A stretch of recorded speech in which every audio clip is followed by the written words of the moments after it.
Hey guys, and welcome to Bear Archery's Hunting 101 podcast, as always presented by our good friends over at ScentLock. This week, I've got an exciting guest, a good buddy of mine, Mr. Easton Holder from Raised Hunting.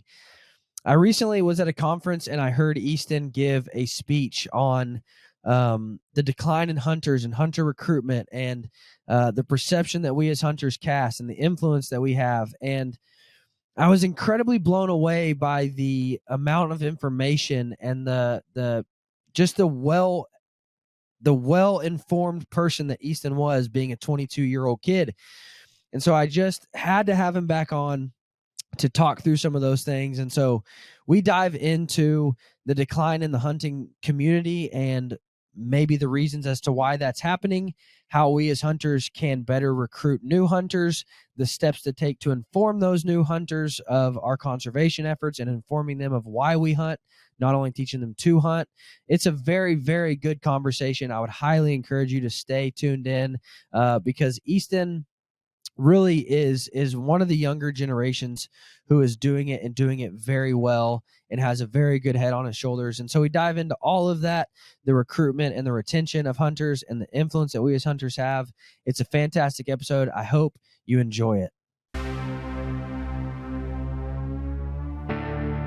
Welcome to Bear Archery's Hunting 101 podcast, where hunters new and old come to learn and find inspiration from stories of hunts gone by.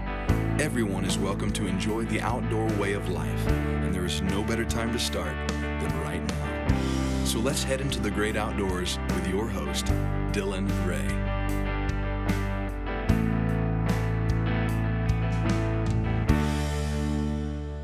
Guys, we currently have a massive giveaway going on. We're going to give you a 40-pound Bear Grizzly recurve. I've also teamed up with one of my good friends, Mr. Nick Deeker from Nick's Knife Works, and he has made you a custom hand-forged knife. This is not some run-of-the-mill knife that you're going to buy from Walmart. This is custom-built, hand-forged, built to last, built to work. Phenomenal knives. Also, my friends over at Powder and String Outfitters are going to build you a custom set of deer crossing archery arrows for that new recurve that you're getting. So I'll personally call you, and we will figure out what shaft you want, what weight you want to run out front, how you want those arrows fletched, and we're going to get you a dozen custom-built arrows for that new recurve. Click the link in the description of this episode right now and go get entered to win. No purchase necessary, so there's nothing standing in your way from a new bow, a new knife, and some new arrows. Do it now. I'm an arrow junkie. I can't help it. I love building arrows. It's my passion. I can remember growing up, my dad, it was sitting there sharpening knives. He loved to do that. For me, it's building arrows. It's sharpening broadheads. It's fletching arrows. It's playing with arrow weights and FOCs and all that good stuff. I love going out in my bow shop and messing with arrows. A good friend of mine, Dan, he started a company called Arrow Junkie. First off, what caught my attention was the incredible looking apparel. If you don't like Sasquatch carrying a bow, dragging a deer, there's something wrong with you. But as an arrow junkie, he sells me all the equipment that I need to build my own arrows, from arrow saws, arrow squares, arrow jigs, everything that I need to build my own arrows. He's got all the fletchings, all the wraps, all the glues, everything, broadheads, fill tips, inserts, outserts, everything you need to build your own arrow. Also, he puts out some really good information on how to build your own arrows. Guys, it doesn't have to be difficult, and it really doesn't even have to be that expensive. You can build an entire arrow building kit for $400 or so. And then all of a sudden, you can build the best arrows that you can possibly have because you're building them yourself. You know them. You're putting the time and effort into them. So, guys, I would highly encourage you to check out Arrow Junkie for all your arrow building needs. He's phenomenal. They're phenomenal. Go check it out. So, Easton, my favorite of the holders. Oh, that's right. See, we're stepping up in the world now. I mean, it's nearly impossible. If somebody says otherwise, they're a liar. Is Warren in the room with you? He was. He just left. He's like, I'm just gonna get out of here for this. Yeah, he sucks. No, man, I'll tell you, I had never really had much interaction with you, and I called your brother. I was looking for a speaker at Pope and Young for the youth lunch, and he's like, man, I'll be honest, my brother would crush that. And I'm like, wow, my brother would never have said that about me. He would have been like, yeah, I'd love to. Yeah. But you did, man, and got to spend some time with you that week, and I can't tell you how many comments I got or how many, things were said about how, man, for a 22-year-old kid, like, he's got his head on right. And so, man, way to represent your family, way to represent hunting and bear archery and us as a hunting community, because you really did crush it. Well, that is a huge, huge compliment. Because I can't even say I love doing things like that, speaking engagements and stuff for a purpose. But you always walk into it sitting there thinking, okay, in my head, I think this is a good, a good topic, or it's going to be impactful.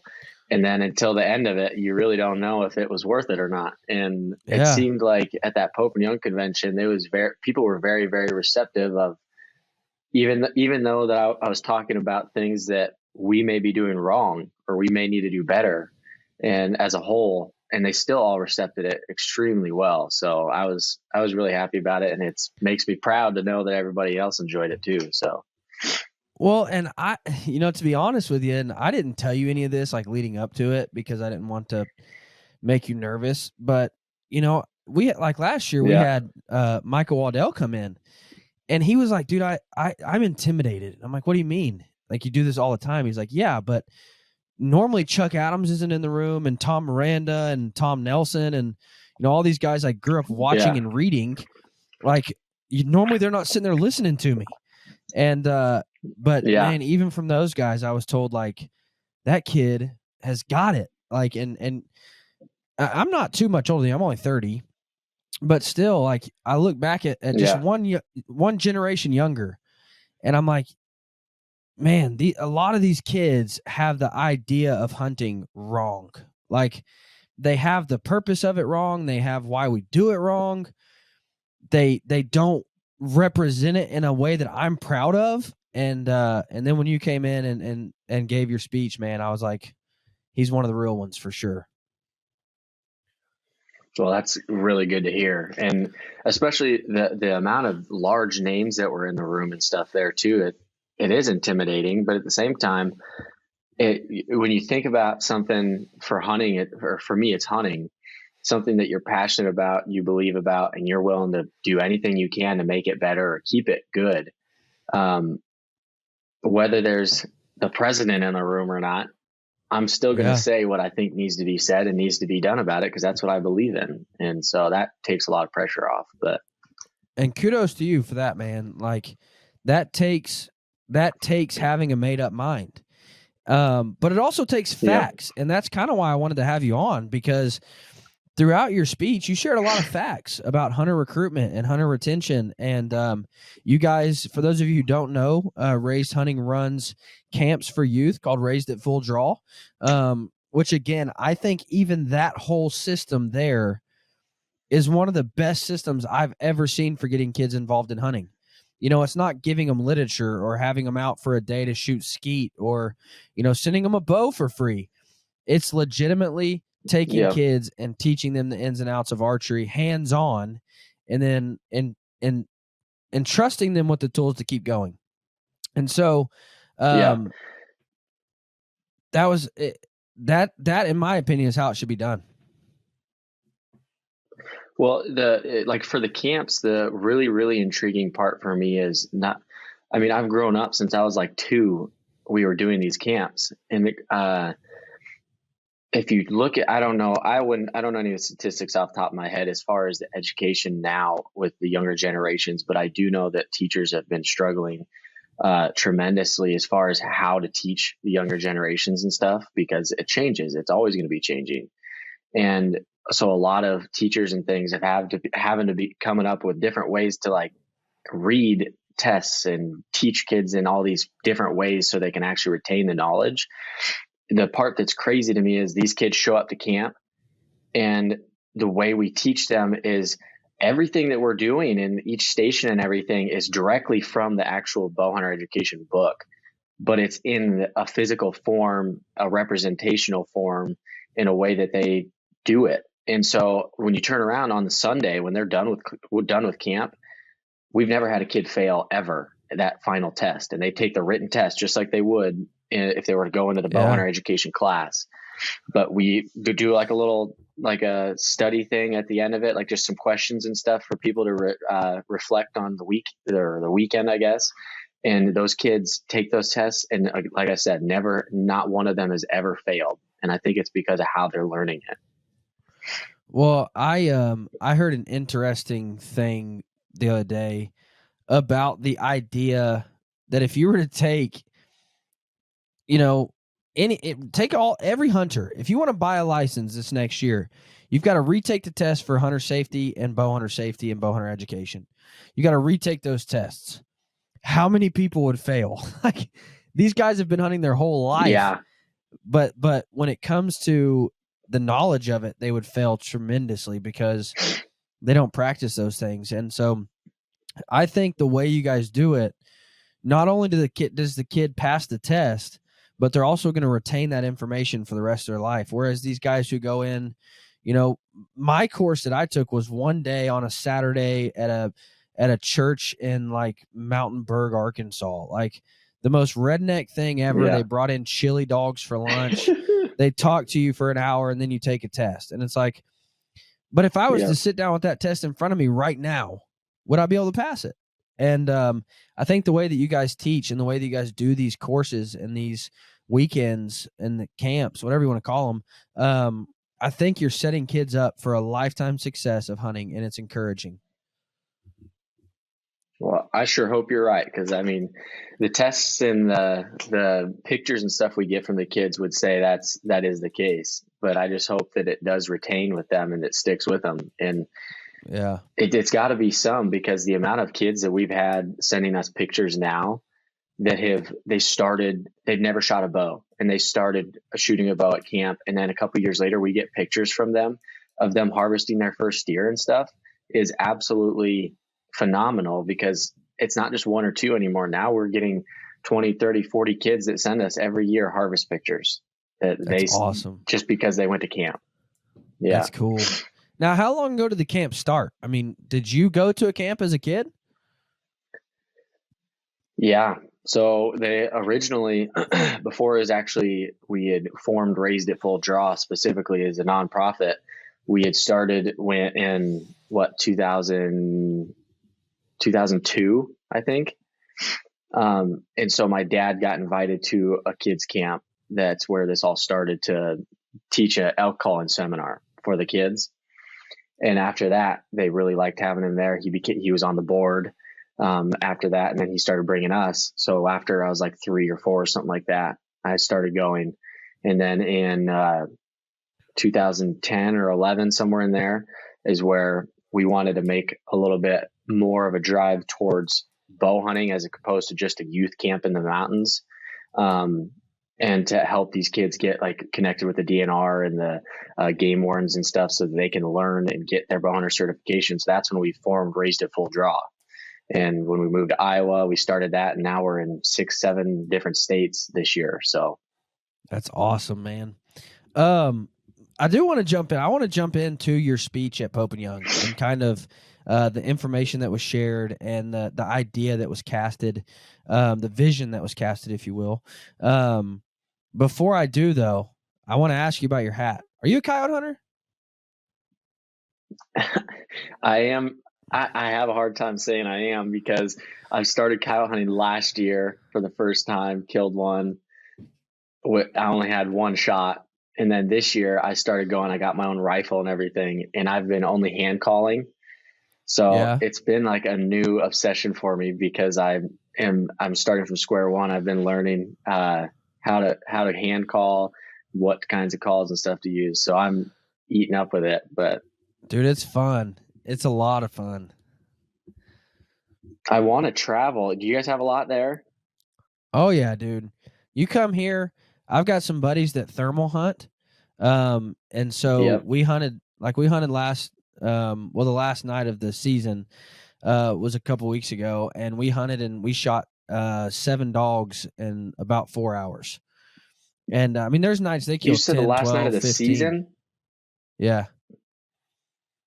There's a coyote season? For thermals, you can only hunt because they got to stop it for turkey season. They stop it. Oh, I got you. Okay. Yeah, like to hunt at night with thermals is seasoned out. That way, like during deer season, they're not out there, with Yep. thermals.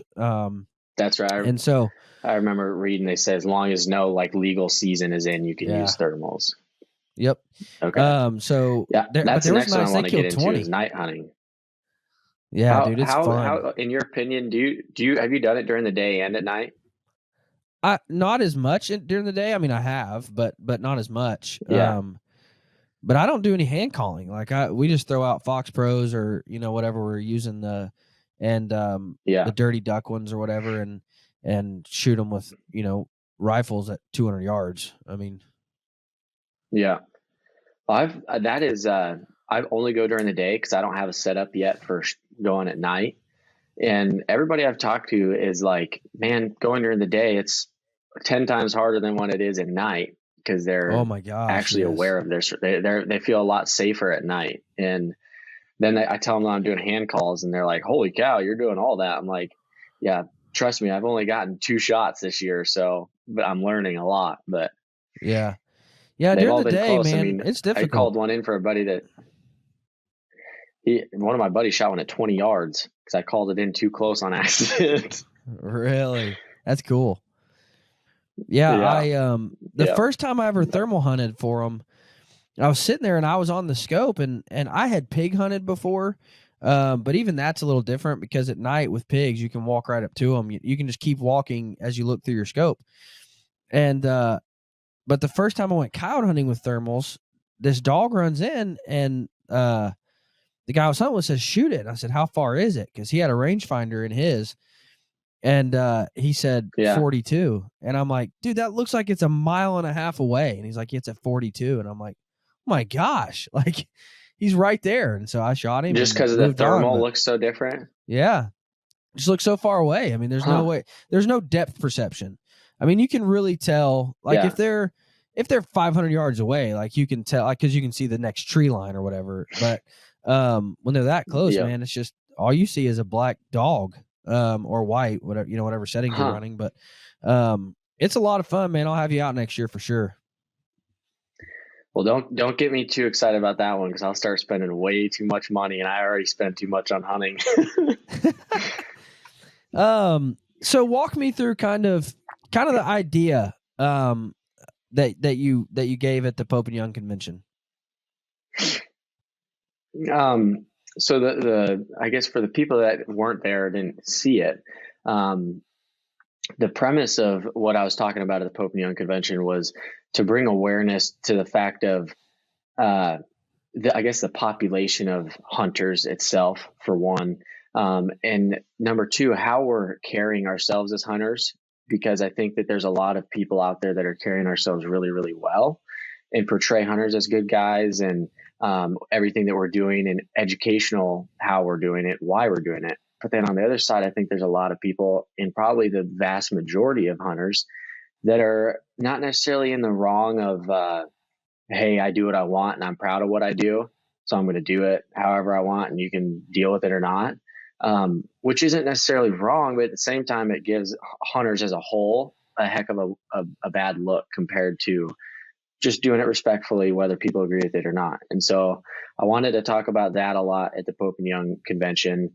as well as how to get others involved, whether that be a youth hunter or just one of your buddies, no matter how old or how young you are. But giving yourself the ability, because if you're already a hunter, in my opinion, it's already your obligation right there. You already have the ability to go hunt, bring somebody else with you to get them involved too. So, yeah. Well, man, I think, this idea, and I've heard it from some people, and this idea, people are like, man, we're losing all our hunting ground because we're having all these new hunters. All these new hunters want to come on public ground and we're losing, there's not enough room for us all. And I'm like, well, actually, there's a large decrease in the hunting population. Like it's not, we're having a new generation come in, but the people who are buying licenses are dying off quicker than the new kids that are coming in, and in a more in a bigger number. For every 10 hunters that die off, you can't even compare that. Yeah, like your older generation from like you maybe you remember it or not, but from 40 years old and on, out of the hunting population, that's over 50% of the population. And as you go younger, if you get below 18, the amount of kids that are 18 and below that are hunters is like 12.5 to 15%. And so if you take, I mean, that's right, just over 1 million, if I remember right. And so that's just assuming all those kids stay, for one, and keep doing Yeah. it. And number two, that's not even relatively close to replacing the ages 60 and plus. You're at 4 to 5 million hunters just in that age category. Yeah. So Yeah. And the so ratio does not add up as far as that whole idea of like, well, if we create new hunters, we're going to lose our hunting ground. That's bogus. Like, we need more hunters to better manage the deer. Well, not just deer, but elk populations and turkey populations, and you name it. We need more hunters to help better manage those species. So by creating more hunters, we create more opportunities because there will be more deer, more turkeys, more elk, more moose, whatever you name it, and more money for conservation agencies to fund research to better the deer population. Yep, But 100%. I mean, man, and with kids, and you mentioned it, you said if they stay, what you see is a lot of these kids, they want to get into it because it looks cool. It looks fun. And one of two things either happen. Either they have sucky experiences, they go out and it's snowing and it's bitter cold and it's windy and they don't see any deer. So like, this is stupid. It's not glamorous like I thought it was. And or vice versa. They go out and they kill a deer and they're like, well, that was fun. I'm really glad I did that. And then they're not a hunter. Like, it was just something they wanted to mark off. And now that they marked it off, they move on. And so that number doesn't stay. Like, it doesn't maintain. And so we as a community have to figure out a way to help it. And you can play the devil's advocate on that. Is you don't have you're going to have kids that don't stick with it. That's just about anything, any hobby, lifestyle, anything at all. The majority of people may not stick with whatever they're going to do. But you can also look at the other side of, okay, if they're not doing it, then maybe other people are getting involved in doing it and you're gaining new people. Well, the only way you can bank on that or count on that is if we're actively getting new people involved. And if none of us are doing that, then you really don't have anything you don't have a leg to stand on there. Right. One of the main things, like what you just mentioned one of my biggest pet peeves, and man, I'll argue it and argue it and argue it, and I'll continue to do it, is when people come up to me and whether they are the guys that are hunting public, they hunt private, they have their own land, but the amount of people that are complaining about, well, you can't get any permission on land, you can't get any private land, you have to go to public. If you go to public, there's way too many hunters on it now. And it absolutely drives me up a wall, because this is coming from personal experience in multiple states is what it really comes from, because we lived in Montana, we moved to Iowa. The whole permission thing, number one, it's never, in my opinion, it's never been easy to go get permission. Now, granted, it's gotten few and further between as far as where you're finding permission, but all it comes down to is, are you willing to knock on 100 doors and get 99 no's and 1 yes? Yeah. And the majority of guys aren't. And so the majority of guys that are complaining, I can't find a piece of land that nobody will let me hunt. Okay, number one, it's nobody's obligation to let you hunt because it's their land. And number two, you have to get off the couch and go knock on enough doors and be respectful and carry yourself in a way that makes them actually feel like they could benefit having you come hunt on their land. And then if you do get to that point, you have to treat their land as if it's your own, and if not better, because a lot of these farmers, I think, at least in our area, a lot of them don't let hunting anymore because they've had bad experiences with previous hunters, and all that's doing is ruining it for the next guy.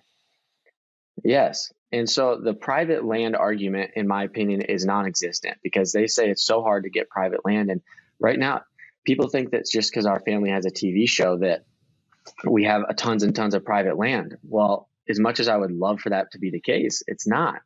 Now, granted, my dad's worked his life away basically to have his own piece of land that he can own and hunt. And he does that. And he has a couple leases and stuff like that. Then you have me that's in a new point of my life. I don't have the financial capability to go buy land or to lease land or anything. So I've done everything I can. I hunt all permission properties for everything.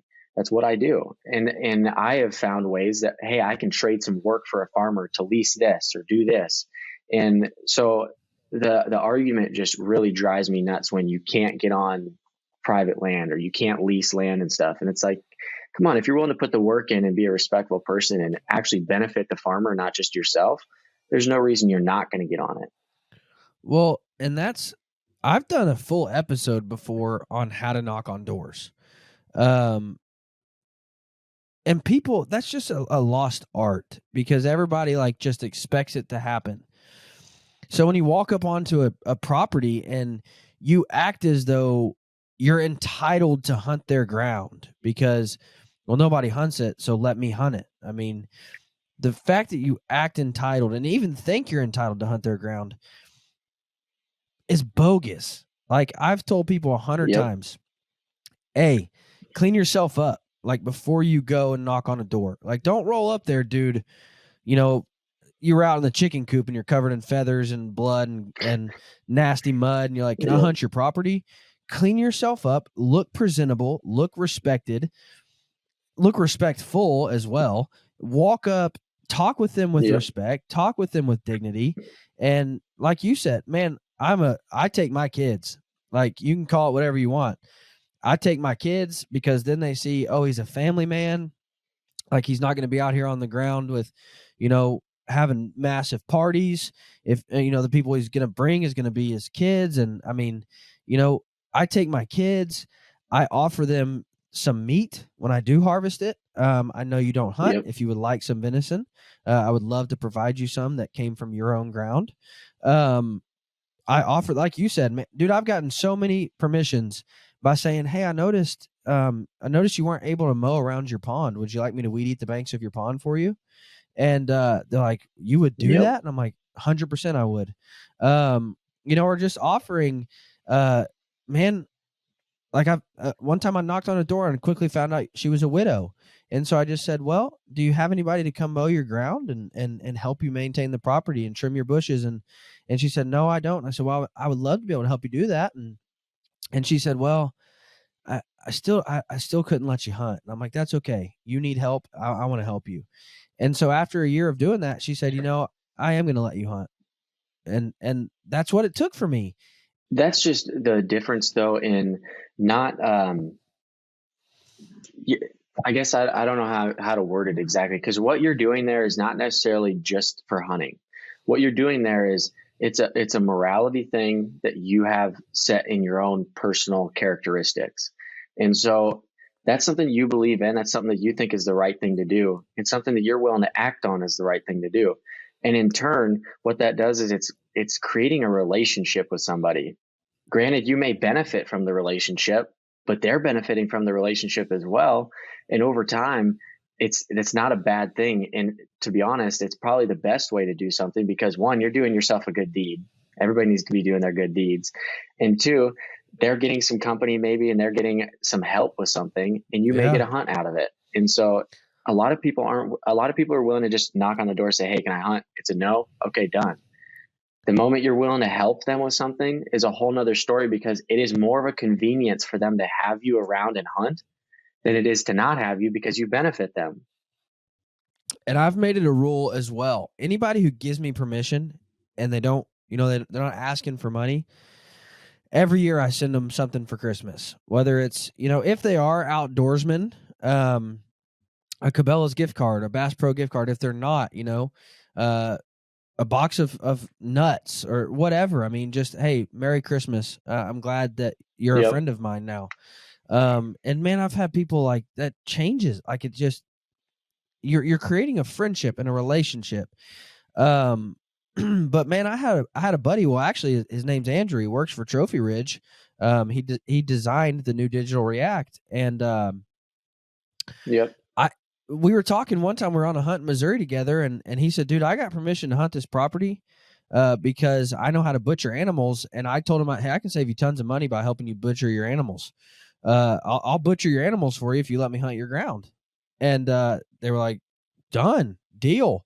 And he's like, dude, that's Yeah. been a long standing relationship, like years and years and years and years of me helping them butcher their animals. And through that, it's been like, hey, do you want some beef? Do you want some chicken? Do you want some pork, whatever, for your family? And so he's like, I've gotten meat out of it too. Like, and so, man, if you'll look at it as not being something to get hunting ground, but you're representing me as a hunter, you're representing Easton as a hunter, you're representing all of us as hunters by the way that you carry yourself when you're asking for ground.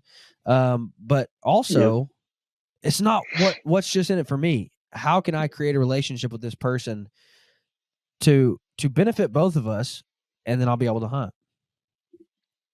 Yep. 100%. And like I have a piece right now that I'm going on, I don't know, 5 years, something like that. And, that I've been hunting for a long time. And what I started with, like when I first started him, he's an older gentleman. He's alone. He doesn't have anybody with him. He runs a huge farm all on his own. And when I asked him, the only time I could find him one time was he was laying under a combine, working on his trying to fix his combine so he could keep harvesting. And I went out and I talked to him and said, hey, if you need any help or anything, I'd be happy to help you.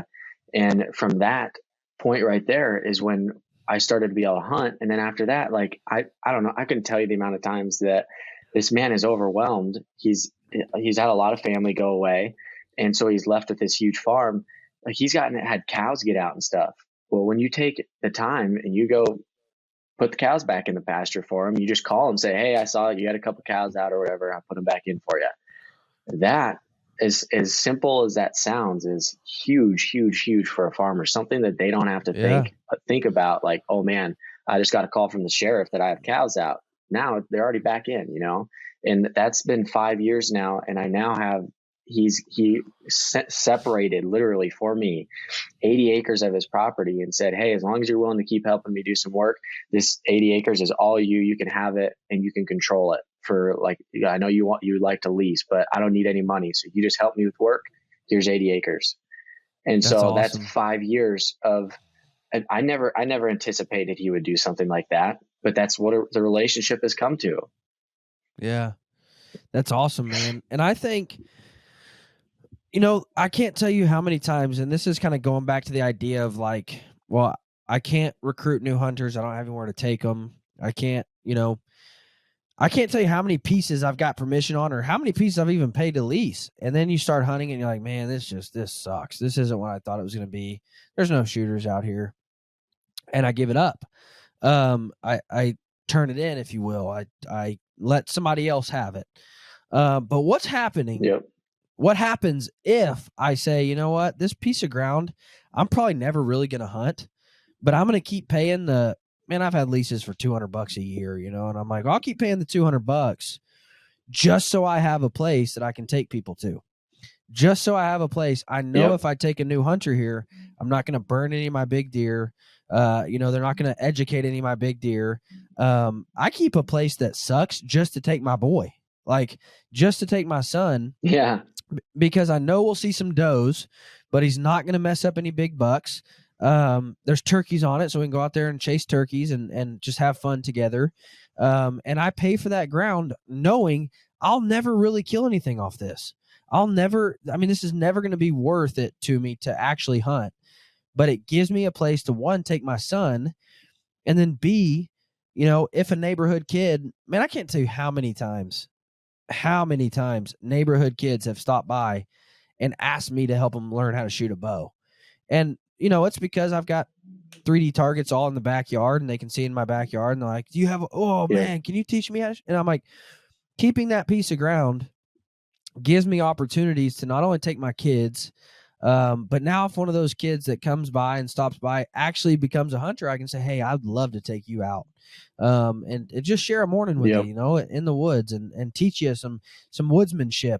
And I have a place now to take them that I don't have to burn one of my good spots, you have to work. Yeah.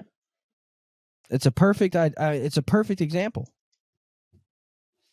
I 100% anticipated that when he told me that 80 acres, I about jumped out of my shoes. Cause I was like, are you serious? This will be like my first ever piece of property that I can kind of manage.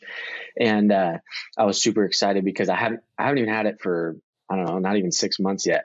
January 1st is when I started, and I'm sitting there like super pumped for deer season. Like I can't wait to start checking on deer and stuff out here, just knowing that this place that I can kind of control. And before we even get to deer season, obviously, I've now already had 2 new hunters out there, and I've sat there. I'm like, man, I haven't even thought about hunting it because it's been so cool. And so like, I can't even describe the feeling of being able to say, hey, I have a place that me and you can go. I can take you out there. Let's do it. Because I don't have to ask somebody else. I don't have to ask for permission here or there. It's like, you want to go, let's go. And that's absolutely been so far a ton of fun.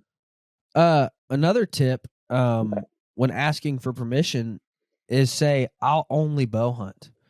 Because a lot of guys just don't want guns. Like they don't want guns on their property. They've got cows, they've got kids, they've especially got barns. If they have livestock. Yeah.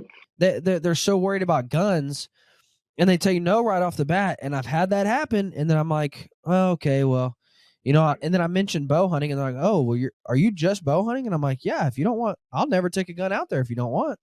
And they're like, well, yeah, I would be okay with that. Because they know you're shooting a bow and not going to be slinging bullets all over their property.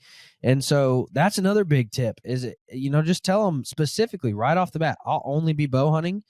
I'm never going to come out here and shoot guns. And that's another good tip. Now, and I hate to jump back, but coyote hunting, that's another reason I really like it, is because anybody in the world will give you permission to coyote hunt. Even the biggest of hunters. Good connections. You will get access to hunt some of the best coyote ground in the world from some deer hunters, because they're like, yes, if you'll help me kill off my coyotes, 100%. And I've got places that, 200-inch deer are killed off of that I can coyote hunt because they want the coyotes taken care of. And then you have created an opportunity to where, I really don't have anywhere to take you deer hunting, but man, I love coyote hunting. I would love to take you coyote hunting, or small game, turkey. Like when we're creating new hunters, I'm a big believer in, you don't have to take them on an elk hunt. Like you don't have to take them on a moose hunt or like probably some magical. Take them on a tough hunt first. Yeah. Yeah. And even deer, man. Like, did you get to meet Jack Frost at convention? I don't think so. No. He's just an absolute legend in bow hunting. First guy to ever complete the Super Slam. And just, he's probably 85 years old and still getting after it, and killed everything you could ever possibly dream of killing. And one night we got into this conversation. He's like, you know what? I hate seeing kids jump straight to shooting a 140-inch whitetail. Like their first animal is a 140-inch whitetail. Oh, yeah. Like, get them started with small game. Like get them started shooting rabbits and squirrels and birds and, ducks or whatever. Get them started in small game and then work them up. Like to create a new hunter, I don't have to take them to my number one deer spot and let them shoot anything that moves. I can take them out rabbit hunting or coon hunting or turkey hunting or frog gigging, whatever. Like I can take them out to do something in the outdoors. I don't have to jump them straight to, you want to go shoot my big deer? Like, no, I don't have to. And maybe I shouldn't. Maybe I shouldn't. Like, no. And I think that like we've talked about this many times on some of the podcasts that we've done. And what that is everybody as a hunter goes through stages. And the part that I struggle with that is because I feel like, well, everybody's almost always in a different stage. And I always feel like when you're trying to teach somebody, you're somewhat being hypocritical in times because you're at a different stage than what they are. But my point with that is that like when you're a kid, even if it's not a kid, if it's somebody, an older person or just a regular, I don't know, aged person, but is going hunting for the first time, in my opinion, they need to get experience first, and they need to understand why they're hunting and the importance behind it. Because the moment that they have that deer or turkey or whatever it is that comes in that they are going to take its life, when they do that, I want to make sure that the moment that they pull the trigger on whatever they're shooting, they understand what they just did and they have the appreciation for what they just did. And that's your stage one. And I think that it gyps a lot of people when they get lucky or somebody puts them on a 180-inch deer or a 150-inch deer or a 120-inch deer for that matter for their first animal, whether they meant to or not. One, it's setting them up for being not necessarily spoiled, but you just got a big chunk of the pie before even understanding how to make the pie, if that makes sense. And 100%. And then at the same time, then what are they supposed to do? Are they supposed to just keep getting bigger and bigger and bigger? And it's going to get harder and harder and harder when you shouldn't even be focusing on that until you've gotten to a point of success in your field or happy with where you're at and ready to take the next challenge or the next step to go up. And so Dude, I think that they get almost shorted when that happens. We had a kid,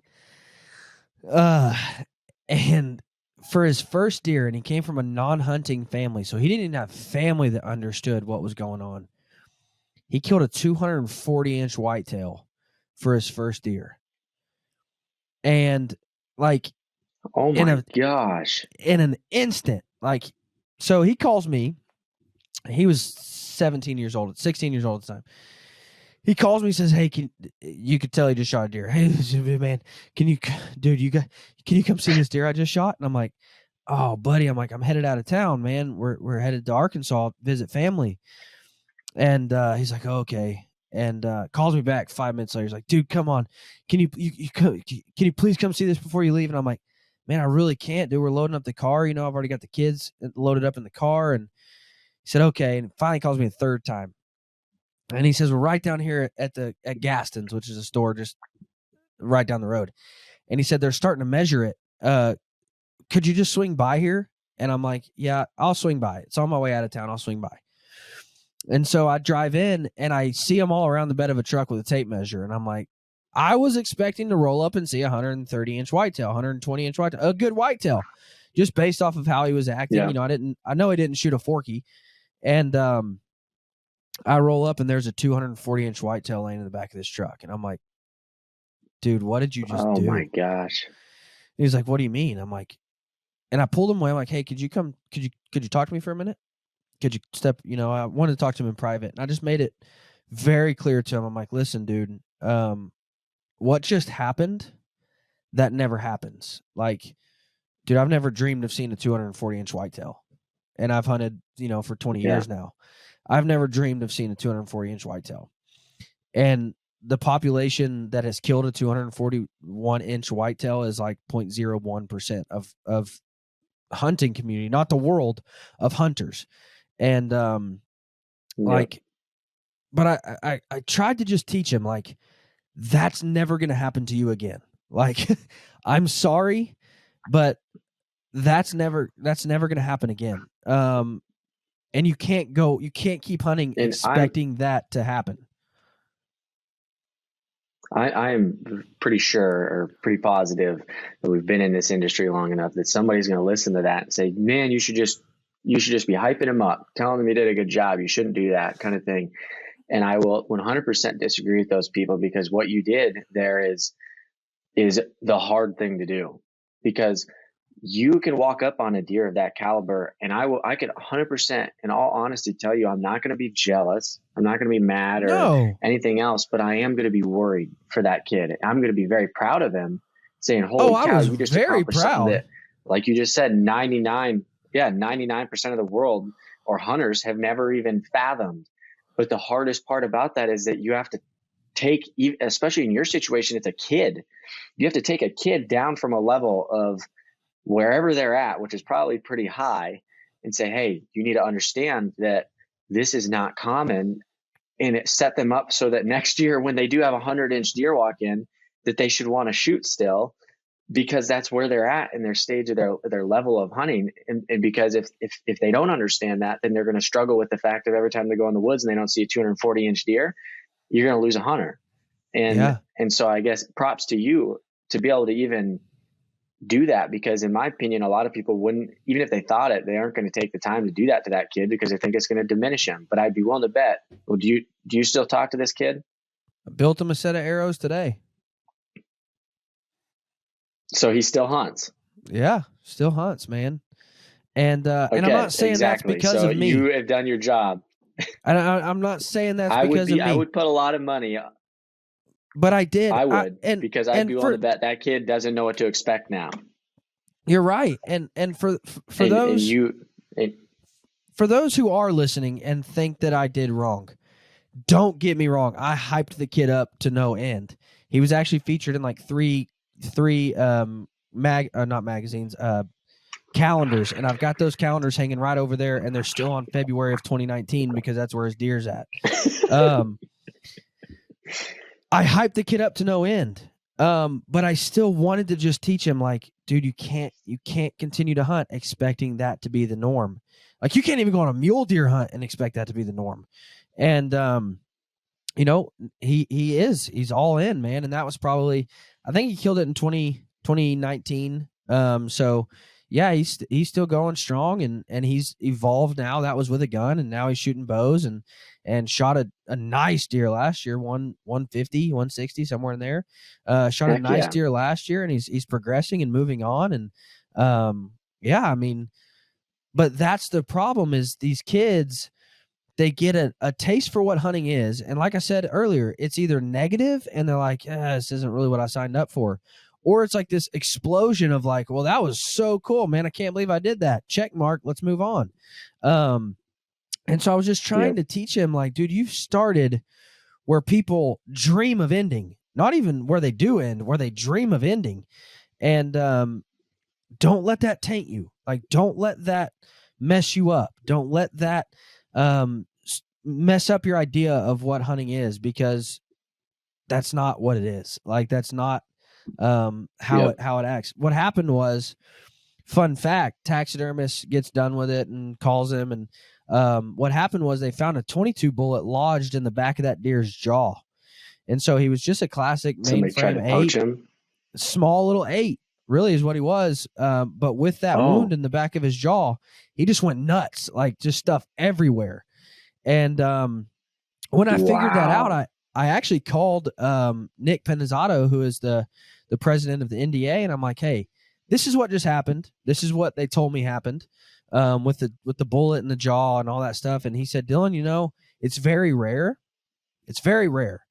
But it is possible that the very next year that deer would go right back down to being a typical little small frame 8. So he killed a deer that really shouldn't have even. So he wasn't a smart deer. He was a young, small deer, but just, got that wound, and I'll send you a picture of it. Just went crazy. And did they age that deer? Yeah, I don't remember what they said. I think, I could be wrong. I think 3.5. But oh my gosh, again, I could be wrong.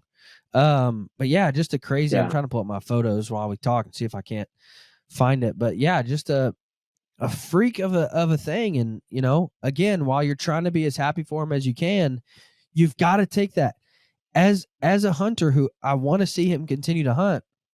I had to take that opportunity to invest in the future of him as a hunter. And, not to say like you did something wrong, not to say you shouldn't have shot it, not to say you don't deserve it, not to say any of that, but to say, like, man, I'm so happy for you, but I also don't want to see this ruin you. So here are some things to know about what just happened. And something that was 100%. Said worked, because he's still here. So. Yeah, I say props to you on that one. Guys, I know.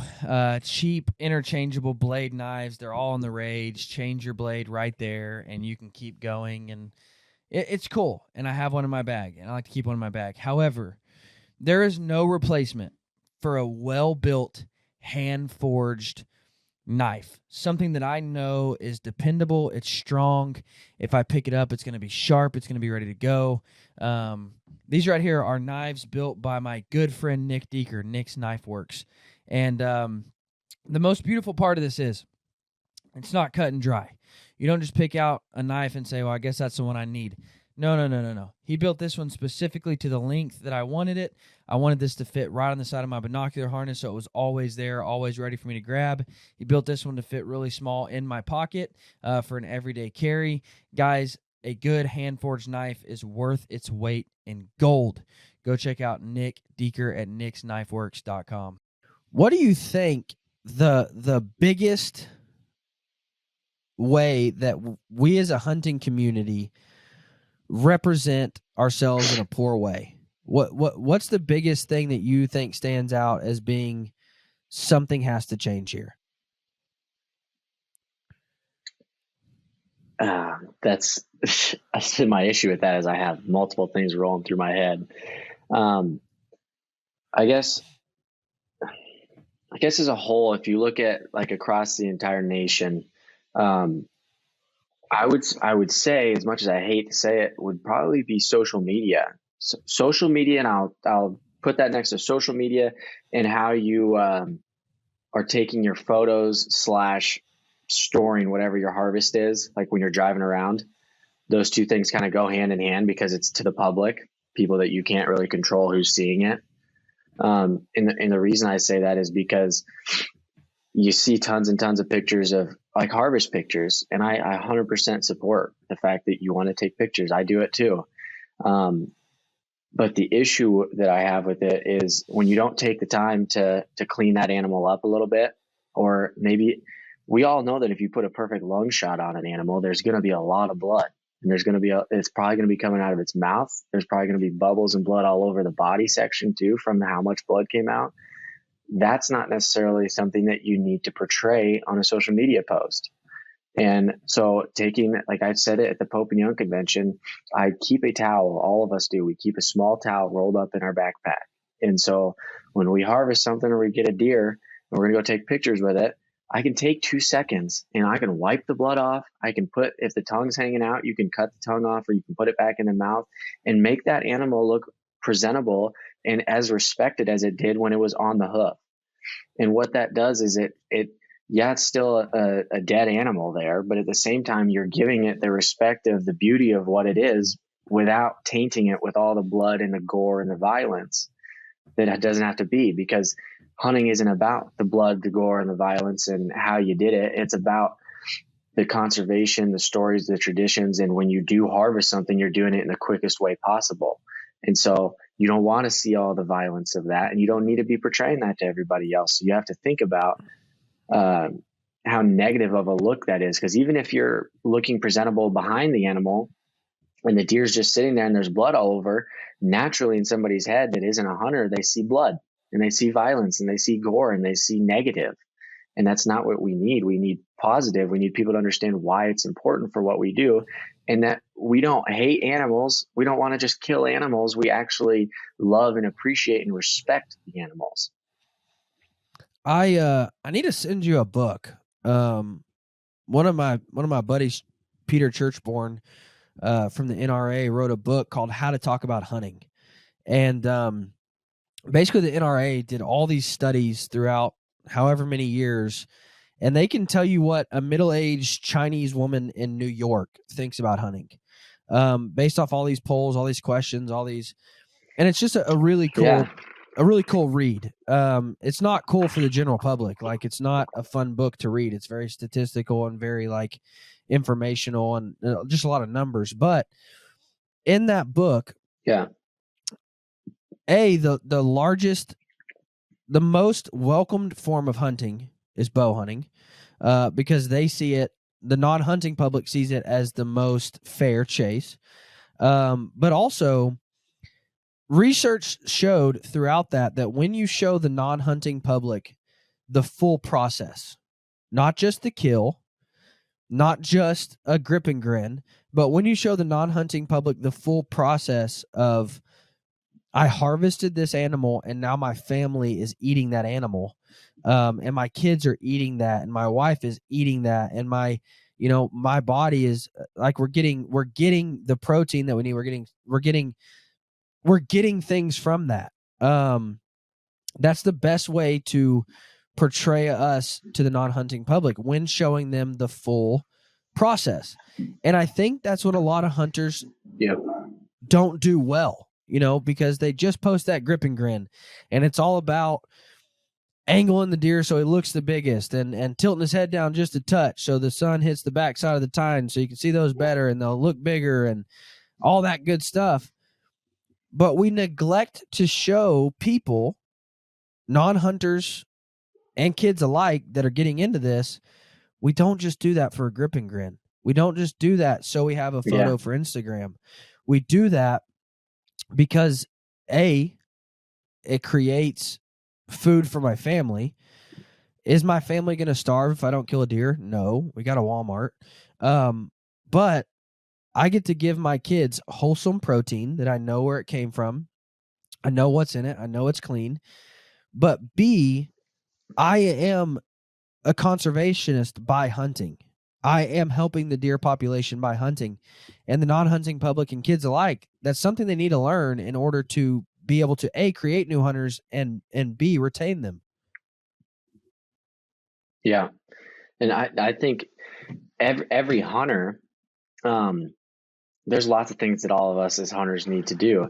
I do think though that, for instance, like I worked at a really, really, really big gym here in Des Moines, for 2 or 3 years, and filled with people that are not hunters, don't agree with hunting. But they all knew that I was a big hunter, and I was not. I never hid that. I never tried to act like I was against hunting or anything. I was just who I was. And the majority of times, if you don't handle yourself correctly, those types of people are just going to write you off and say that hunters suck. But in that situation, every time that somebody would say something to me about hunting, it wouldn't necessarily be bad, but if they were to ask me something about hunting, I know that they aren't very educated on it. So I would give them the most educated answer I could to help them understand more so as to what I'm doing or why I'm going hunting today after work kind of thing. And in turn, I think that in that small area really showed people and opened the light to them that, oh, hey, hunters aren't all that bad. And then after some people would ask, I'd have more questions about things, and which is a good thing to get the general public asking about those things. But my point with that is that as a hunter, you should prepare yourself or understand that, okay, if somebody comes up to me and asks me why I'm doing this or why I'm hunting or something, we don't need to go jump back in the corner and put ourselves in defense mode. You just need to have an answer prepared for why it's beneficial and why it's important, because then you're not being aggressive to them. You're not being defensive, nothing. You can actually help them understand and educate. And that turns around to them. Now that's in their head that, oh, hey, I just asked this hunter and he wasn't a jerk about it or anything. He actually helped me understand it. Whether they want to agree with it right there, they're probably going to think later on down the road, that makes a lot of sense. And now I don't have a negative perspective of them. Yeah. And that's what, a lot of the non-hunting public just needs, in my opinion, to see hunters in a normal life, because all they see is on social media. Maybe they don't have a hunter in their life. So all they see again is the grip and grins and the, boy, I'm happy something died. And that mentality of like, you bloodthirsty animals. And when non-hunters just see us functioning as regular human beings, and they see us interacting with our wives and our kids, and they see us at work, and they see us, they're like, man, you're actually not that bad of a guy. Like, I thought you were just some bloodthirsty animal. And, I had this lady comment, and I've told this story before, so I don't want to be redundant, but I had this lady comment on one of my posts, and she was like, you filthy, rotten scoundrel. I hope people hunt you down, and, whatever they always say. And I just messaged her back. I didn't put this on for the general public. I messaged her privately, and I said, I understand that you don't like hunting, but before we begin this conversation, I just wanted to tell you a little bit about myself. My name is Dylan Ray. I live in Wellington, Kansas. I've got 3 beautiful children and 1 smoking hot wife. I'm 29 years old. I'm 29 years old. I work at place X. I do this for a living. I do that for fun. And I just wanted to tell you a little about myself. But whatever questions you have about hunting, I love to answer them for you, and talk you through conservation efforts that hunters are doing. And it was almost like a switch immediately flipped in her head. It was almost like, oh, I didn't even view you as a normal person. Like, I didn't even view you as like somebody who functions in society. I just viewed you as like some mountain man who ran around ripping the hearts out of deer and eating them right there. Like, that. But the whole perception immediately changed when she was like, oh, my kid goes to the same school as your kid. Like, your wife's a teacher Yep. at my kid's school. Like, I never even, and then the dialogue was opened. And then I got to lay out what hunters actually do and what hunters actually are, which is another thing that I think hunters need to be more informed on, of conservation efforts in your local places, in your states, and the nation as a whole, so that when these conversations come up, you as a hunter can say, well, this is what we as hunters are currently doing for the animal populations. What are you doing for the animal populations?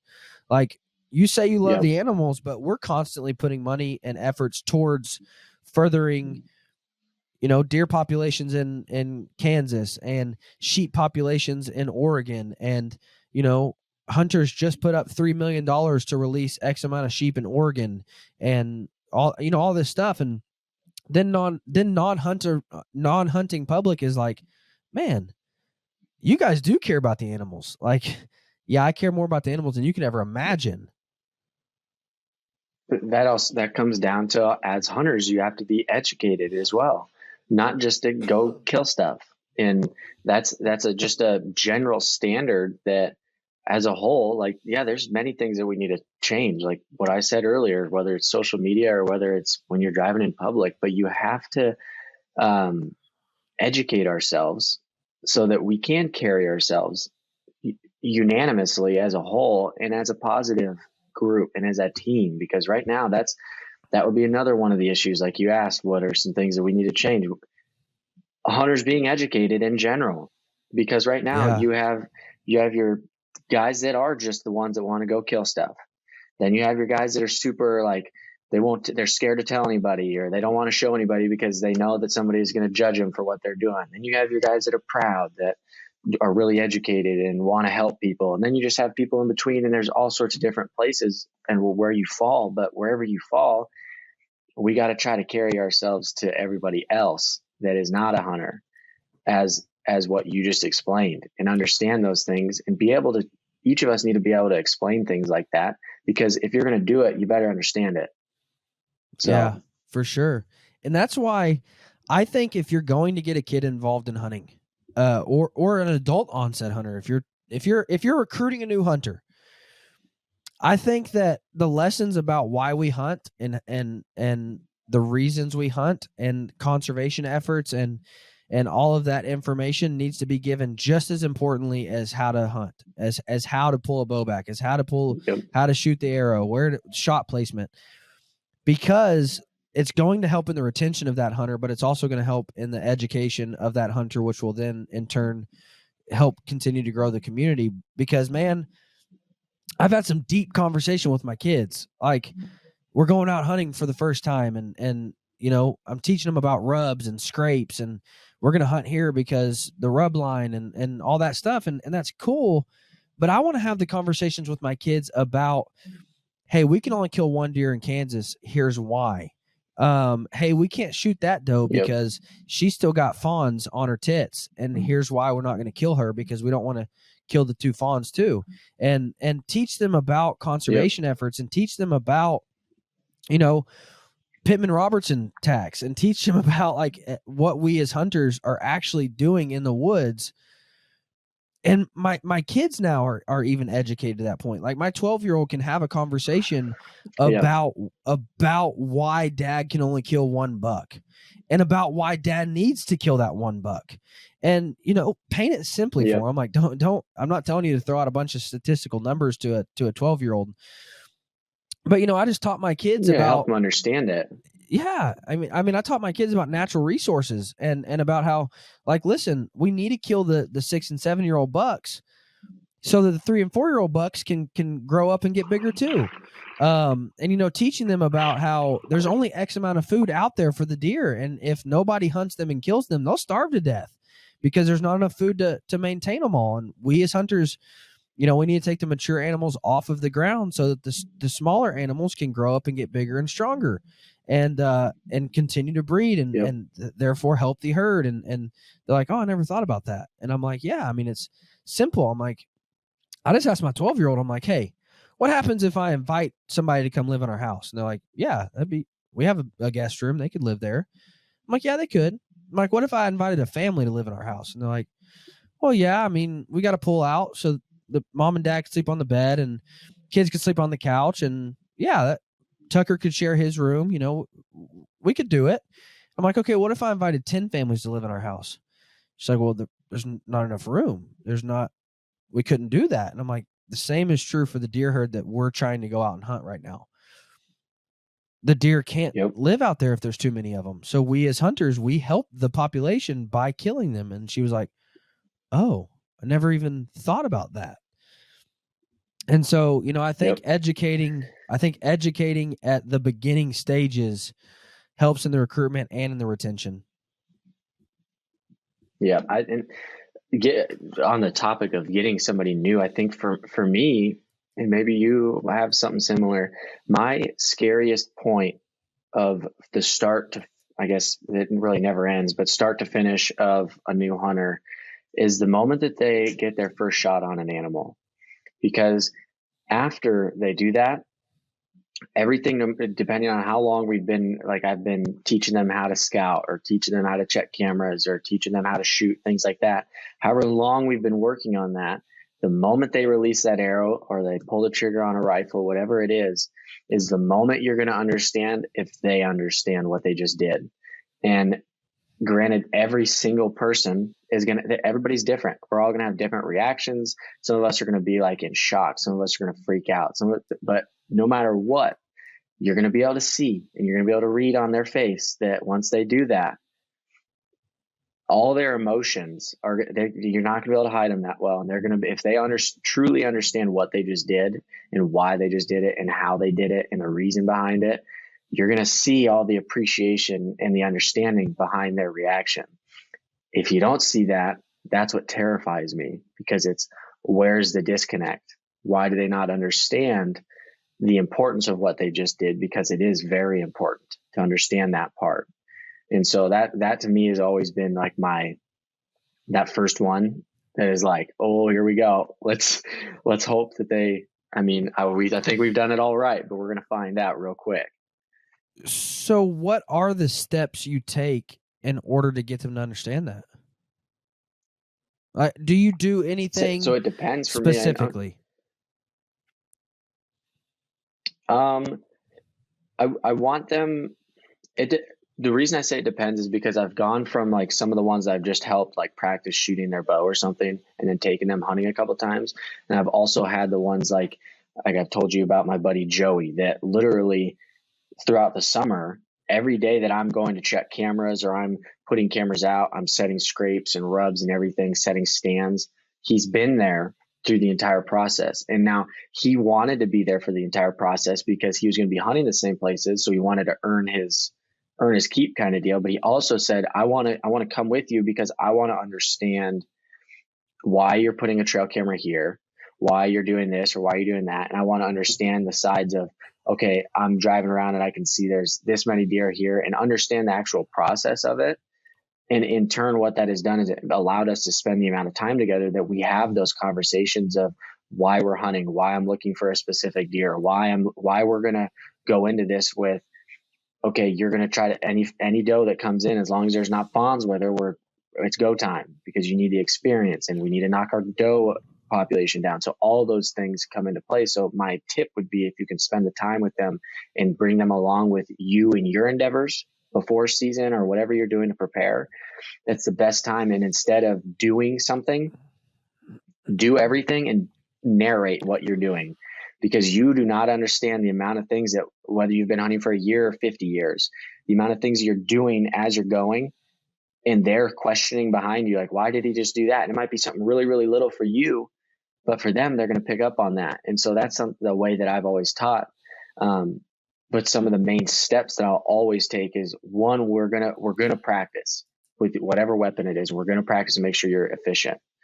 And number two, you're going to understand that what we're going after and how we're going to go after it. And number three, properly handling the actual situation of the hunt all the way to being able to recover the animal. And those are the basics of what I want them to understand. But a lot of the conservation and a lot of the education and a lot of the really deep stuff of understanding, I tend to do that in action, as in like, hey, why don't you meet me out here? We're going to go check a couple cameras, meet me at my house. I'll take you out there. And that's where I kind of am showing them in the field. This is why we got to do this. This is why we got to do that. And I think that really, really helps people grasp the whole process of it a lot quicker. They become a better hunter quicker, and they understand why they're hunting a lot quicker as well. And I think, again, it goes back to showing somebody the entire process. It's not just going and killing. And, that was shown to me hardcore this year, because I tried to make it a point to take my son. He's 4 years old, but I tried to make it a point to take him to hang stands, to set blinds, to check cameras, to put out, feed, or to whatever. I tried to make it a point to take him with me. And he's only in half days of school. So I pick him up at 10:45 every morning from preschool. And so this one particular morning, I went out and shot a deer. And my processor, it was about 45 minutes away. And my processor was like 2 miles away. But I was like, man, I can't drop this off until I go and show my son. So I'm going to have to drive all the way back home to show him, then drive all the way 45 minutes back to bring it back to the processor. But I have to. Like, and I just had this like battle in my mind. I'm like, I don't want to, I'll just drop it off, show him pictures. I'm like, FaceTime, I don't know. And so I'm doing it. I'm taking it back. And so I leave that deer in my truck and I go pick him up from school, and I walk up to the front door, and it was obvious I was hunting. I was wearing all camo and boots. And he said, did you go hunting? And I said, yeah, I did. And I said, I got something to show you in the back of my truck. And dude just took off running, just sprinting over there, climbed up the back of the truck, and he goes, oh, is this our deer? And at first I just thought it was cute. Like, I was like, yeah, buddy, that's our deer. And he said, we killed that. And I was like, what do you mean, bud? And he said, I helped you with those, like he was a part of the process. So he's like, that was purposeful for him, because he saw the work that he put in come to light. And he was like, man, we killed that deer. And I'm like, you got to reap the reward. Yeah. I'm like, we sure did, buddy. And so I told him, I've got a trophy room downstairs, and where I like to put all my trophies. And I told him, I said, hey, bud, how about we put this one in your room? How about I mount it and put it in your room? And he was like, yes, I get to have a deer in my room. But I showed my son the entire process, and he felt as though he was educated enough as to, I worked hard, and this is what we got in reward. And, now he's already asking me. That's like, really impressive for a 4-year-old. Yeah. Well, dude worked. Like, he legitimately worked. Like, there were times, summer, I'm out there hanging. In the summer, I'm out there hanging tree stands, and he, he's sweating to death. Like, it's 110 degrees. And I'm like, buddy, just a little bit longer. We just gotta, we gotta trim these couple more sticks. And hey, can you pull those sticks over there for me out of the way? And he worked for it. And, I took him out a few times with me in the early season, on the bad days, cause I wasn't going to take him and blow a big chance. But, and so we took him and we hunted and had fun. But then when it happened, it was like, I know how this happened. I know the work that went into this happening. And it was special, man. And all of that I learned, like, if you'll show people, kids, adults, anybody who's becoming a new hunter, if you'll show them the entire process, it'll be a life-changing difference. Yep. I 100% agree. And it sticks with them a lot longer. And then in turn, now when your kid is 12 and he's going to hunt or something, or even if maybe before that or after that, he's going on his first hunt alone or something, now he's going to be the one that's telling the kids at school, or telling his buddies, or bringing other friends, like, hey, you got to do this with me, because he understands it full well. And you'll be able to sit there and say, I don't have to do anything, maybe give him a ride. But other than that, he's Yeah. got it because he understands it just as well as you do. Yeah. I'm taking him on a bear hunt this year. It's going to be awesome. That'll be freaking cool. My wife is terrified for me He's to gonna take him on a freak bear on hunt. that one. And I'm like, sweetheart, we're in a It's tree just black stand bear? and it's a black, but yeah. But I'm like, it'll be fine. But it's what's funny is his birthday is September 2nd. So I'm like, well, dude, every year for your birthday, the last 2 years I've been gone on his birthday. And so I'm like, dude, every year for your birthday, we'll be on a birthday elk hunt. You know, as you grow up, you'll be on an elk hunt every year on your birthday. And he's stoked. But yeah, man, I think when we show That's kids cool. the entire process, it changes them, and it not only helps recruit them, but it also, again, you're informing them so they can better represent themselves as hunters in the future, and it'll help with recruitment of hunters, I believe. But what do I know? I guess. Enough. Because you're right. I mean, what do I know either? But it's flat out. It's how a human operates. If your younger generation understands something and respects something and they enjoy something, they're probably going to grow into that, and they're probably going to pass that on as well. And that's exactly what we need. Yeah. Well, and I want my kids to be able to be informed enough to where even when they're at school and one of their stupid little friends talk about how bad their dad is because he hunts, I want them to be educated enough to be able to say, well, my dad has to hunt. Like, he needs to hunt. This is why we ate dinner last night, because my dad hunts. And we see these deer grow up through trail camera pictures because of the conservation efforts of hunters like my dad. And I mean, I want them to be educated enough to not be influenced to think, is my dad a bad person for hunting? Like, is he the criminal here? And that only comes down to my responsibility. That's my job. Yep. Well, I'd say you're doing a pretty dang good job so far. Well, I appreciate it, man. But none as good as your rapper dad. Oh gosh, you did not need to bring that up? I wish I could show that video. I can't believe you here. shared that the other day. I wish I could share that video right now for the people to watch. That was awesome. People's ears and eyes are both going to be bleeding. Your dad's a gangster. Hey, he tries. He thinks he is. But that video also made him my least favorite of the Holder. No, I'm just kidding. I'm just kidding. Yeah, me too. That's funny. That's an old video, man. He's had that for like 5 or 6 years. If you don't know what I'm talking about, go to Facebook. And is it just on his page, or is it on the Raised Hunting page? No, it's on David Holder. It's not on the Raised Hunting page. He said we won't allow that to be on the page. Yeah, we gotta filter some of that stuff out. I think we're gonna have him do a concert next year at Pope and Young. He's gonna have to come up with some rap name for you. So, Easton, I ask all of my guests, what's one hunting 101 tech tip you got for us? Field note, something that you've learned over the years that I can take and the listener can take and make us better hunters. Pertain to a certain species or any species? Anything or gear or scouting, doesn't matter. Any kind of tip.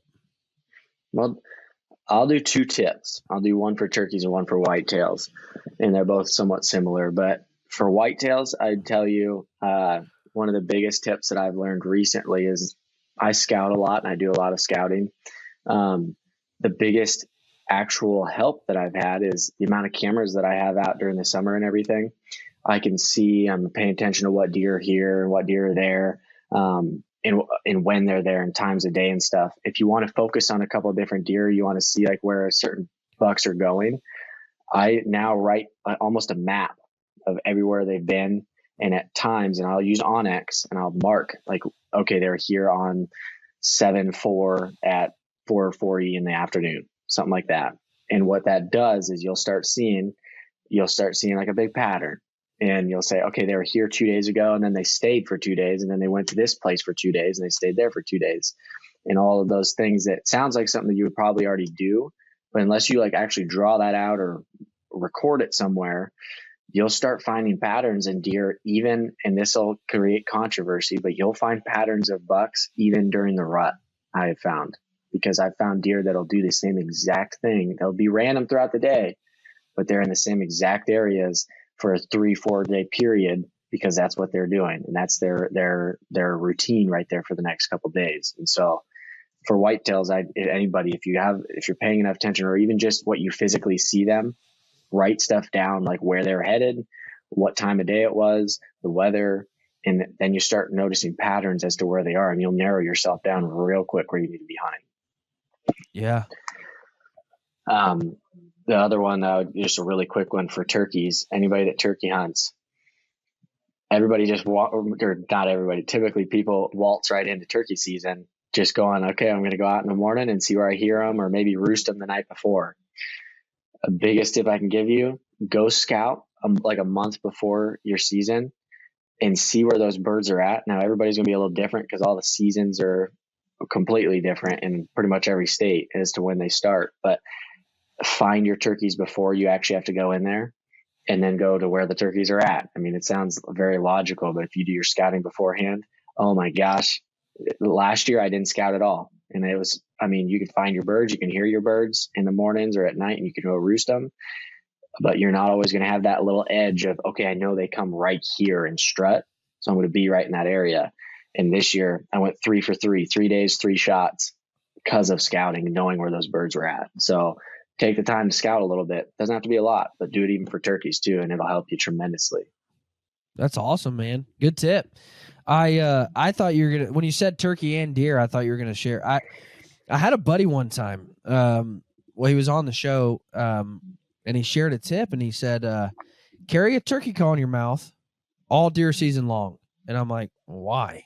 And he said, because if you make a step wrong as you're walking in and a deer hears you and, spooks or whatever, and they don't see you though, if you just let out then they just think it's a turkey and they just go right back to being normal. And I'm like, that's actually pretty solid advice. Yeah, apparently he does it all the time. He's like, dude, there's been times where I'm climbing my ladder and like a deer will like spot me like up in the tree. And he's like, I'll take off my hat and like flap it. And they just automatically start thinking it's a turkey again and just go right back to being normal. And I'm like, that's actually pretty intelligent. It makes a lot of sense, but I never thought of it. Me neither. But that's why I have people share tips, because it changes things, man. Yep. But sure enough, there you go. I tried it opposite. So like this year I was walking into my stand and I just carried my grunt call. Like I had it out, and it was middle of the rut here in Kansas, and a deer spooks. It jumps up, runs off, bounds 20 yards, or whatever. And so at this point he's like 60 yards away. And so I just like tuck right back behind the tree and I just start grunting. And all of a sudden that deer starts coming right back to me because he never saw me. He just heard something walking through the woods. And so when I started grunting, he immediately thought, oh, it was another buck. And so he starts coming right back to me. Yep. Ended up being a little deer. I didn't shoot it, but I called him right back to like 15 yards because he thought I was a buck coming into his bedding area. And, I can see it working for turkeys too. I mean, just letting out a little chirp, let them know, hey, that's another good tip for whitetails. I don't know if you're ever in the situation where maybe the wind isn't blowing to anything, like you have a doe blowing or something, or a buck blowing at you. In certain situations, like there's times where I know the wind isn't blowing to them. I know there's not a very good chance that they even saw me. They're just being weird or nervous for some reason or whatever. And I blow back at them. And a lot of times if you do it right and it's the right situation, they'll stop blowing right there and be like, oh, it's just another deer. And they chill and they'll go back to feeding, doing their thing. Yeah. Good tip, man. Guys, not knowing the law is not an excuse for breaking the law. And sometimes going through different state agency websites, they're clunky, they're hard to get around, they're hard to understand, they're not laid out well. They're just difficult. And for guys, especially who hunt multiple states, you're bouncing between states, you're going different places. Sometimes it's hard to keep up with season dates, bag limits, laws, rules, regulations. seasonreport.com is your one-stop shop for everything you need to know about every state you hunt in. You can save the counties that you hunt in inside your portfolio, and then you can look at everything on a calendar view. So I can see when the season's open and close in Oklahoma and Kansas, Missouri, Arkansas. I can see when all those season dates are open, when they overlap with rifle season, so I know when I got to throw my orange on.